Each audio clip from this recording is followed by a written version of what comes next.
కానీ ఆ రిపోర్ట్ ఏమైంది ఇప్పటిదాకా బయట పెట్టాలి. కానీ ఇవాళ వాళ్ళు కూడా కులగన జరిగిన తర్వాతనే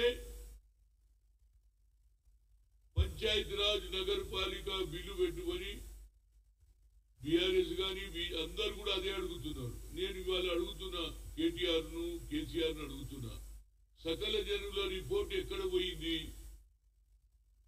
ఇవాళ ఆఖరుకు రాహుల్ గాంధీ గారు కన్యాకుమారి నుంచి కశ్మీర్ వరకు నడిచి రైతుల సమస్య, నిరుద్యోగుల సమస్య, అట్టడుగునుండే బీసీ, ఎస్సీ, ఎస్టీ, మైనార్టీల ఎక్స్రే తీయాలన్నాడు. కులగన జరుగుతూనే 90% ఉన్నటువంటి వారికి అన్యాయం జరుగుతుంది, 10% వారికే లాభం జరుగుతుంది. రాజకీయాలలో కానీ, అభివృద్ధిలో కానీ, ప్రమోషన్లో కానీ, ఉద్యోగాలలో జరుగుతుందని ఆయన ఒక ఆలోచన చేసి we come to the power, we will conduct caste wise census అన్నాడు. అయినా ఇండియా కూటమికి 240 వచ్చినాయి, ఇంకొక 25-30 సీట్లు వస్తే మేము గెలిచేవాళ్ళం. అది జరిగిపోతున్నాయి. అయినా ఇవాళ ఆయన అపోజిషన్ లీడర్ గా ఇండియా కూటమికి వహిస్తుడు కాబట్టి ఆయన తప్పనిసరిగా పార్లమెంట్ లో బిల్లు పెడతారు. ఇదే సమయంలో కోర్టు కూడా I'm really appreciating the judiciary 3 నెలల లోపల కులగన రిపోర్ట్ ఇవ్వాలి అన్నారు. దానితో పాటు ఇవాళ ఏది బీసీ కమిషన్ కూడా వేయడం జరిగింది. దానికి నిరంజన్ ముగ్గురు సభ్యులు కూడా ఉన్నారు. ఇది సరి అయిన సమయం. ఇవాళ అదే విధంగా రేవంత్ రెడ్డి గారు అసెంబ్లీలో బిల్లు పెట్టారు. బిల్లు పెట్టడమే కాకుండా చేస్తామన్నారు. దానికి 150 కోట్లు శాంక్షన్ కూడా చేశారు. ఒక పక్క కోర్టు, ఇంకో పక్క రాహుల్ గాంధీ గారి సందేశం, మూడో పక్క ఇక్కడ ముఖ్యమంత్రి గారు బిల్లు కూడా పాస్ చేశారు. కాబట్టి ఎంత తొందరగా, ఎందుకంటే గతంలో చేసినటువంటి రిపోర్ట్ ఉన్నది, దాన్ని నేను కేటీఆర్ కోరుతున్నా.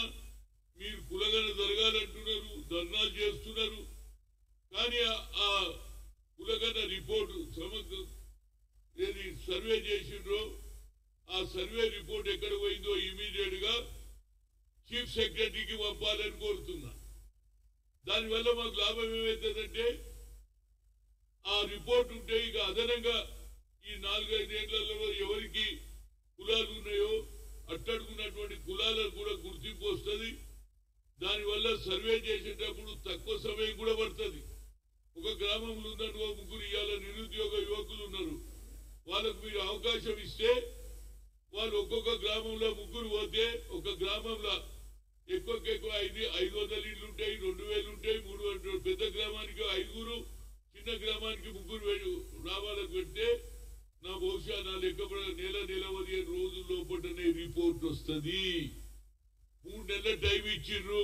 3 నెలల దానికి ఆగేది 2 నెలల్లో కూడా, ఎందుకంటే సమగ్ర సర్వే చేశారు.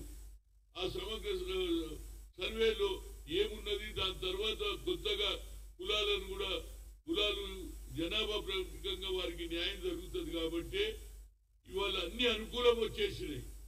రాహుల్ గాంధీ సందేశం దేశం మొత్తంలో, అదేవిధంగా కోర్టు తీర్పు, ఇంకో విధంగా ఇవాళ బీసీ కమిషన్ కూడా పడ్డది. కాబట్టి వాళ్ళని కోరేది ఎంత తొందరగా వస్తే రాహుల్ గాంధీ గారి ఆలోచన తప్పనిసరిగా